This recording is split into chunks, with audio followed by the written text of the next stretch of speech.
देश की सरकार को या प्रदेश की सरकार को इसलिए चुनते हैं कि वो धार्मिक उत्सव, धार्मिक पर्व मनाएं।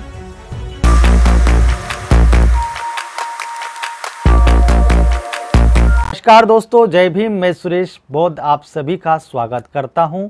में हम बात करते हैं जो जनता से सरोकार रखने वाले मुद्दे, उन मुद्दों की जो देश की मेन स्ट्रीम मीडिया, देश की जो प्रिंट मीडिया कभी नहीं दिखाती। दोस्तों, आज हम सरकारों से, जो प्रदेश सरकार हो या केंद्र सरकार है या उनके जो नुमाइंदे हैं, उनसे अपनी आवाज़ पहुंचाना चाहते हैं, उन तक अपनी बात पहुंचाना चाहते हैं, उन तक हम अपनी अभिव्यक्ति पहुंचाना चाहते हैं कि आपको जनता ने इसलिए चुन के भेजा था। उस राज्य में या देश में जब चुनकर जाते हैं, जब अपने पदों पे आसीन होते हैं, तो शिक्षा, रोजगार, व्यापार, चिकित्सा सुविधा, ये जो मूलभूत आवश्यकताएं हैं, उसके लिए कुछ अच्छी योजनाएं बनाएं और उसको इम्प्लीमेंट भी करें। लेकिन दोस्तों, तकलीफ इस बात की है, इस सरकार ने कुछ ज़्यादा अति कर दिया है। मैं क्लीन चिट नहीं दे रहा कि जो पिछली सरकारें हैं वे अच्छी योजनाएं, जो जनहित की योजनाएं हैं, वो पूरी तरीके से बनाती थी और भजन कीर्तन नहीं करती थी। और जब से भाजपा की सरकार देश में काबिज हुई है या प्रदेशों में काबिज हुई है, वो देश की जनता को क्या मैसेज देना चाहती है, उस मुद्दे पे आज बात करना चाहता हूं। दोस्तों, अभी पूरा देश सदमे में है, दुखी है और आक्रोशित है आतंकियों की कायराना हरकत के कारण। हमारे 40-42 से ज्यादा जो सिपाही हैं वो शहीद हो गए हैं। उनके दुख में दुखी है। उनकी सुरक्षा के लिए सरकार ने क्या किया था, कौन से पहले से ऐसे कदम उठाए थे, ये सवाल हम सरकार से पूछेंगे कि पाकिस्तान से पूछेंगे। पाकिस्तान के इशारे पर उन्होंने जो आतंकियों को जो सह दी है, उनके कारण इस देश में आतंकी घटनाएं तो घटित हो रही है। ये हम बहुत दिनों से जानते हैं, वर्षों से जानते हैं। तो उसके लिए हमने क्या इंतजाम कर रहे हैं सुरक्षा व्यवस्था के लिए। प्रधानमंत्री जी जिस प्रकार से जब विपक्ष में थे, कहते थे कि मैं एक सर के बदले 10 सर लाऊंगा अगर कोई यहां पे ऐसी हरकत करने की कोशिश करेगा। इसका मतलब वो सिर्फ सर काट के खुद लेके नहीं आएंगे। उनके कहने का मतलब, जहां तक मैं समझता हूं, वो ये कहते थे कि हमारे भारतीय सैनिकों का कोई बाल भी बाका नहीं कर पाएगा और यदि करेगा तो उसका अंजाम उन्हें भुगतना पड़ेगा। उनका जो कहने का मैसेज यही था। लेकिन आज मैं उनसे यही पूछना चाहता हूं कि आज हमारे सैनिक लगातार शहीद हो रहे हैं, तो उसके लिए हमने पहले से उनकी सुरक्षा के लिए, क्योंकि वो जवान ठंड में, गर्मी में, बरसात में, कोई भी ऋतु हो, कैसा भी मौसम हो, वहां डटकर इस देश की सेवा करते हैं और अपने प्राणों की आहुति दे देते हैं। अपने शरीर के खून का एक एक कतरा इस देश के लिए कुर्बान कर देते हैं, न्यौछावर कर देते हैं। तो हम सबका और सरकार का खास करके क्या यह दायित्व नहीं है कि उनकी भी सुरक्षा करे। सरकार आज बुलेट ट्रेन तो चलाने की योजना बना रही है, लेकिन वो बुलेट ट्रेन से ज्यादा जरूरी है जो हमारे जवान हैं, उन्हें बुलेट प्रूफ जर्सी देनी चाहिए ताकि जो दुश्मनों की गोली से बचे, उन्हें ऐसी सुरक्षा व्यवस्था मुहैया करानी चाहिए जिससे उनको ज्यादा जोखिम ना उठाना पड़े। वो अपनी जान जोखिम में डालते जरूर हैं, लेकिन सरकार का दायित्व यह है कि वे भी सुरक्षित रहें। सुरक्षा के लिए सरकार कुछ काम करती है, ऐसा नहीं कि नहीं करती है। मैं पूरी तरीके से कंडम नहीं करता हूं, लेकिन दोस्तों, यह सरकार सुरक्षा के लिए कैसे काम कर रही है, अगर ये बात आपको पता चलेगी तो आपको भी हास्य उत्पन्न होगा। लेकिन थोड़ी देर के लिए, जो आप धार्मिक रूप से कोई भी धर्म को मानते क्यों ना हो, थोड़ी देर के लिए आप किसी भी धर्म का मत रहिए। मेरी बात सुनते वक्त आप ये सोचिए कि आप इस देश के नागरिक हैं, केवल आपका धर्म भारतीय है। जब आप ये सोचेंगे तब आपको मेरी बातें हो सकता कि अच्छी लगेगी। अगर आप ये बात नहीं सोचेंगे तो आपको मेरी बातें हो सकता है कि आप बोलेंगे कि ये आप हमारी धार्मिक भावनाओं का अपमान कर रहे हैं सुरेश जी। तो बिल्कुल ऐसा नहीं है। आप अपने धर्म को मनाइए, मैं अपने धर्म को मनाऊं, प्रधानमंत्री जी, योगी जी अपने धर्म को अपने घर में, अपने परिवार में, व्यक्तिगत रूप से और समाज के बीच में मनाए, कोई आपत्ति नहीं है। लेकिन दोस्तों वो एक आम व्यक्ति नहीं है। प्रधानमंत्री या राष्ट्रपति होते हैं या मुख्यमंत्री जो होते हैं वो एक आम इंसान नहीं होते हैं, वो इस देश के बहुत ही खास व्यक्ति होते हैं, संवैधानिक पद में बैठे हुए व्यक्ति होते हैं। और जो संवैधानिक पद में बैठता है, संविधान उन्हें यह बाध्य करता है कि आप धर्म विशेष को या जाति विशेष को या भाषा विशेष को पक्षपात की नज़रों से नहीं देखेंगे, आप क्षेत्र विशेष को देखकर किसी के साथ पक्षपात नहीं करेंगे। यदि ऐसा होने लगा तो आप बताइए क्या सर्वांगीण जो विकास की जो कल्पना है वो पूरी हो पाएगी? क्या जो सभी को न्याय देने की जो परिभाषा है क्या वो साकार हो पाएगी? बिल्कुल नहीं हो पाएगी दोस्तों। तो दोस्तों ये सरकार ने आपको और हमको और देश को धर्म के नाम पर दोस्तों धार्मिक बात करके, उन्हें मालूम है, लगता है उन्होंने इन नेताओं ने, इन सियासतदारों ने, इन नेताओं ने ये बात हमारी नब्ज को पकड़ ली है कि हमारे देश के लोग काफी धार्मिक होते हैं और उन्हें धर्म के नाम पर कोई भी बात बोल दिया जाए वो लड़ने मरने के लिए तैयार हो जाते हैं। वो ये नहीं देखेंगे, वो भूल जाएंगे कि उनका जो लाल है, उनका जो मासूम बच्चा अभी गोरखपुर काल के गाल में समा गया, जो अबोध बालक है, नवजात शिशु है, वो एक्सपायर हो गया। उसमें गलती अभिभावक की नहीं थी दोस्तों, उसमें गलती उस नवजात शिशु की भी नहीं थी और ना ही वहां के डॉक्टरों की गलती थी। उसमें मैं स्पष्ट कहता हूं, उसमें गलती सरकार की थी कि सरकार ने वहां ऑक्सीजन जो सप्लाई व्यवस्था है, क्या सरकार की जवाबदारी नहीं है, जवाबदेही नहीं है? हॉस्पिटल हो या कोई भी क्षेत्र हो कि वहां पर व्यवस्था सुचारू रूप से चले तो उसकी जवाबदारी सरकार की होती, तो सरकार ने यह कदम क्यों नहीं उठाया था? दोस्तों उसी प्रकार से हमारे जो सैनिक शहीद हो रहे हैं तो उसकी जवाबदारी भी सरकार की है कि वो शहीद क्यों हो रहे हैं। और यदि उन पे कोई आतंकी हमला होता है और आतंकी हमले से बचने के लिए हमें पहले से कैसे तैयार रहना चाहिए, यह बात हमें सरकार से नहीं पूछना चाहिए क्या दोस्तों? पूछना चाहिए। तो सरकार जो है उन्हें आधुनिक सुरक्षा के उपकरण जो है ना देकर सरकार यज्ञ कर रही है। 18 मार्च 2018 को यह यज्ञ होने में 1 साल पहले दिल्ली के लाल किला मैदान में नरेंद्र मोदी की सरकार में कहूंगा, हालांकि वहां प्रधानमंत्री जी नहीं गए थे, लेकिन मैं साफ साफ कह रहा हूं कि केंद्र की नरेंद्र मोदी की सरकार के माध्यम से राष्ट्र सुरक्षा महायज्ञ हुआ,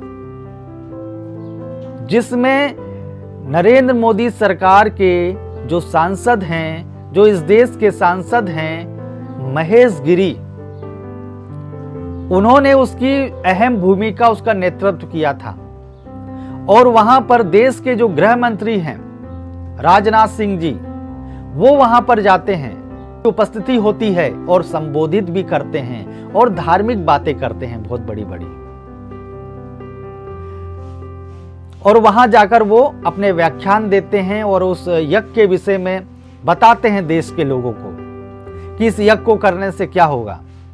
यज्ञ करने वालों के द्वारा यह बताया गया कि उस यज्ञ को किया कितने लोगों ने, 1111 ब्राह्मणों के द्वारा वह राष्ट्र सुरक्षा महायज्ञ संपन्न हुआ। उन्होंने आहुति दी, इसका भी उन्होंने खुलासा किया, यह बात बताया। उन्होंने ये बात छुपा के नहीं रखी, यह बात उन्होंने बताई कि ऐसा करने से देश में जो आंतरिक सुरक्षा है, देश में जो अच्छा माहौल उत्पन्न होगा और जो आतंकी घटनाएं होती है वो रुक जाएगी। नाम ही राष्ट्र सुरक्षा महायज्ञ है, सुरक्षा के लिए महायज्ञ है। क्या हुए उसके बावजूद भी क्या परिणाम है, ये बात मैं बताऊं कि सरकार को लाल किला मैदान इस धार्मिक आयोजन के लिए नहीं देना चाहिए। अगर आप आज यज्ञ के लिए दे रहे हैं, आज आपने वो जो लाल किला जो मैदान यज्ञ कराने के लिए दिया, तो कल कोई मुस्लिम समुदाय के लोग बोलेंगे हमें भी ताजिया रखना है, हमें ईद मनानी है लाल किला मैदान में। हमारे जो ईसाई भाई हैं या सिख है या जैन है, जो भी संप्रदाय या धर्म के लोग हैं, यदि वो धार्मिक आयोजन के लिए लाल किला का या संसद का उपयोग करेंगे साथियों, तो ये बताइए आप मुझे, एक भारतीय होने के नाते बताइए, ये कहां तक उचित है?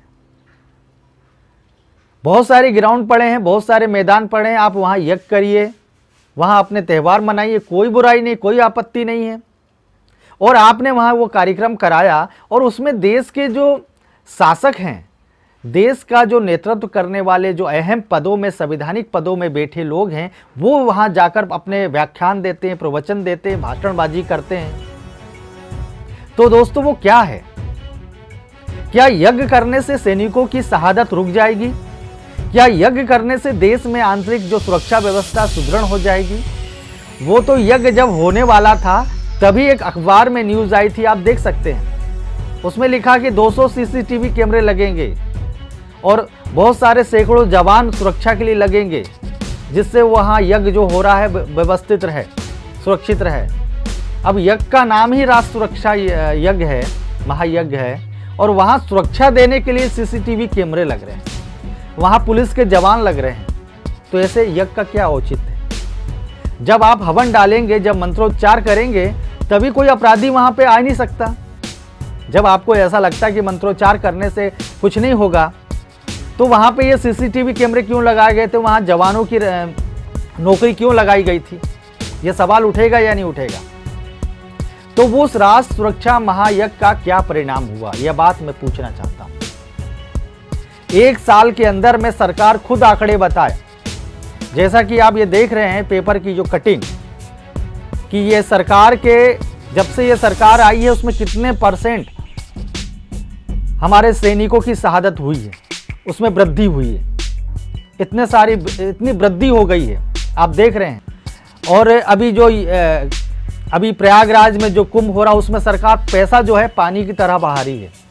अरे लोग जाए, क्या इसके पहले लोग कुंभ में नहीं जाते थे नहाने के लिए, डुबकी लगाने के लिए? क्या इसके पहले उत्तर प्रदेश के लोग दीपावली नहीं मनाते थे, ईद नहीं मनाते थे, या अन्य त्यौहार नहीं मनाते थे? सरकार आई है क्यों? सबसे बड़ी बात, अगर सीधे शब्दों में एक ही बात कहूं, हम सरकारों को क्यों चुनते हैं? हम जो है और आप सरकार को क्यों चुनते हैं? बहुत सारे लोग बोलेंगे हम राम मंदिर के लिए हमने बीजेपी को सत्ता में सौंपा। दोस्तों, अगर आप मंदिर और मस्जिद के लिए सरकार को यदि चुन रहे हैं, इसलिए हमारा देश सबसे पीछे है, इसलिए हमारा देश आज भी प्रगतिशील राष्ट्रों की श्रेणी में आता है, आज भी विकसित देश नहीं बन पाया है। जो जापान है हमारे देश के बाद आजाद हुआ, और जापान में आप जानते हैं कितनी भयानक आपदाएं आती है, प्राकृतिक आपदाएं आती हैं। और चाइना को आप देख सकते हैं, हमसे ज्यादा आबादी वहां पे है, लेकिन आज वो महाशक्ति बन के बैठा हुआ है, आज वो हम पर आंख उठाता है। और जापान को तो आप देख ही रहे हैं, उसकी टेक्नोलॉजी का यूज मैं करके आपसे बात कर रहा हूं।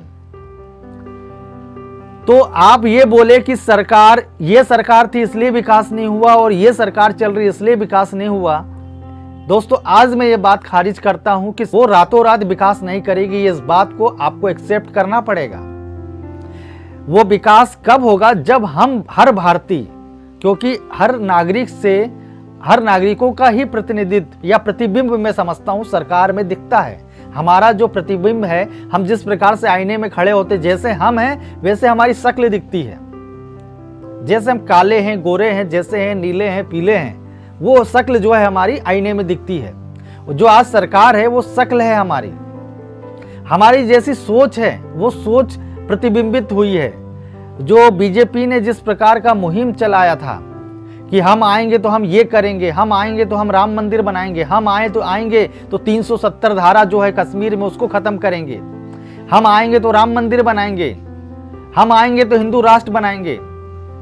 तो लोगों ने ये सोचा कि यार हाँ, ये आएंगे तो ऐसा कर देंगे, इसलिए लो दबा दिए उन्होंने ईवीएम की बटन, और मोदी जी आ गए। अब मोदी जी वही कर रहे हैं जो आप सोचते थे। लेकिन दोस्तों, आपकी जो सोच है, माफ कीजिएगा, कहीं ना कहीं गलत है। हमें दोस्तों, मैं आपको साफ बता दूं, आप जिस भी धर्म को मानते हैं, मैं जिस भी धर्म को मानता हूं, वो मेरा व्यक्तिगत होना चाहिए, आपका व्यक्तिगत होना चाहिए। आपको या मुझे किसी पे थोपना नहीं चाहिए। मेरे आचरण से यदि कोई दुखी होता है तो ये मुझे नहीं करना चाहिए, ना आपको करना चाहिए। आप अपने धर्म का मतलब क्या होता है? लोगों को नफरत की नजर से देखना, मजहब का मतलब क्या होता है? अपने कार्य प्रणाली से क्या दूसरों को नुकसान पहुंचाना? बिल्कुल नहीं होता मेरे ख्याल से। यदि होता होगा तो ये सब चीजें आप लोगों को मुबारक है। देश का विकास हो, देश का चहुमुखी विकास हो, देश विकसित राष्ट्र बने, तो हम सभी को एक वैज्ञानिक दृष्टिकोण अपनाने की जरूरत है।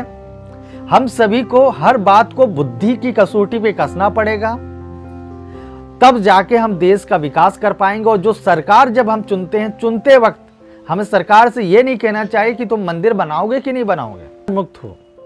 सरकार को जब आप चुने तो इसलिए चुने कि पूरा देश सुरक्षित हो, और जब देश सुरक्षित हो तो देश के जवान भी सुरक्षित हो, देश में रहने वाला हर नागरिक सुरक्षित हो, किसी भी धर्म, किसी भी जाति, किसी भी भाषी और किसी भी क्षेत्र का क्यों ना हो, हर व्यक्ति खुशहाल हो। इसके लिए हम सरकार चुने। और जब हम सरकार चुने तो इसलिए सरकार चुने कि ऐसा स्कूल बने, ऐसे शिक्षा के केंद्र बने जिससे देश फिर से भारत जो है विश्व गुरु बन जाए। दोस्तों, जब भारत विश्व गुरु था तो विदेशों से लोग यहाँ पढ़ने आते थे। तक्षशिला, नालंदा जैसी विश्वविद्यालय थे, और वहाँ पर सम्राट अशोक के काल में और मौर्य साम्राज्य के काल में भारत जो है सोने की चिड़िया कहलाता था। विश्व के लोग इस देश के अंदर में आते थे, इसलिए लोगों ने इसे विश्व गुरु माना। तो आज क्या आज हमने हमारे देश के सियासतदानों ने, राजनीतिक लोगों ने शिक्षा की बात नहीं करते। चुनाव में जब आते हैं या भाषणबाजी करते हैं तो वो लोग शिक्षा, रोजगार, व्यापार या देश को आगे बढ़ाने की बात नहीं करते हैं। वो लोग बोलते हैं कि मैं उस तीर्थ यात्रा में गया था, मैं उस मंदिर में गया था।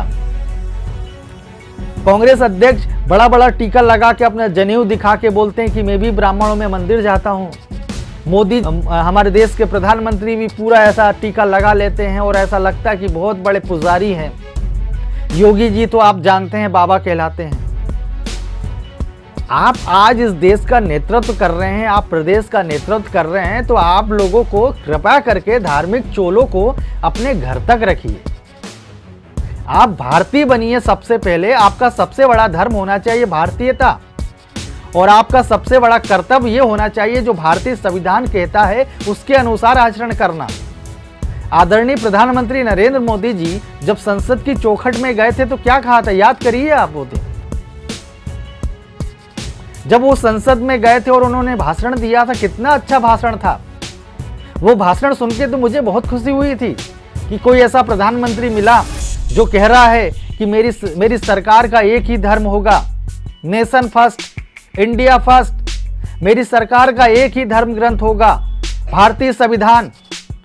लेकिन आदरणीय मोदी जी, आप भूल गए वो बात। आदरणीय मोदी जी, आपके नेता लोग, आपके सांसद, आपके मंत्री संविधान को गाली बकते हैं, संविधान की धज्जियां उड़ाई जा रही है, संविधान को दिल्ली के अंदर जला दिया जा रहा है। तो कहीं ना कहीं हमारे मुखिया सिर्फ बोलते हैं, जो लोग इस प्रकार की सोच रखते हैं उनको भी खुश कर दिया उन्होंने, और जो लोग धार्मिक उन्माद में बहे हुए हैं।